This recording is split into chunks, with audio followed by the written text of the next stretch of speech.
আসসালামু আলাইকুম। ভিডিওতে দেখছেন একটি থাই পেয়ারা গাছ। সুন্দর চমৎকার পেয়ারা ধরে আছে। তো এই ধরনের বড় বড় পেয়ারা ধরার রহস্য হচ্ছে গাছে পর্যাপ্ত পরিমাণ খাবার এবং সঠিক পরিচর্যা। তারই ধারাবাহিকতায় আজকেও আমি গাছে কিছু খাবার দিয়ে দেব, পরিচর্যা করব, কারণ গাছটাতে পাতা আসা শুরু করেছে, আবার ফল আসবে। যেহেতু এটা 12 মাসি পেয়ারা গাছ, তাই আজকে খাবার দিয়ে দেব যাতে পরবর্তীতে ফুল আসার পরে পর্যাপ্ত খাবার পায়।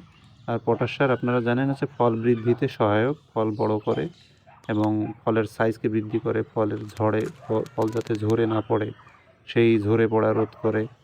এই সব কিছু আসলে পটাশ সারের গুণাগুণের কারণে ফলগুলো ঝরে না পড়ে।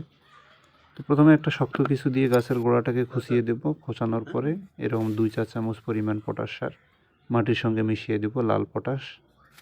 এরপর আবার সুন্দর করে গাছের গোড়াটাকে নাড়িয়ে চাড়িয়ে দেবো যাতে পটাশ সারটা সুন্দর করে মিশে যেতে পারে। ধন্যবাদ।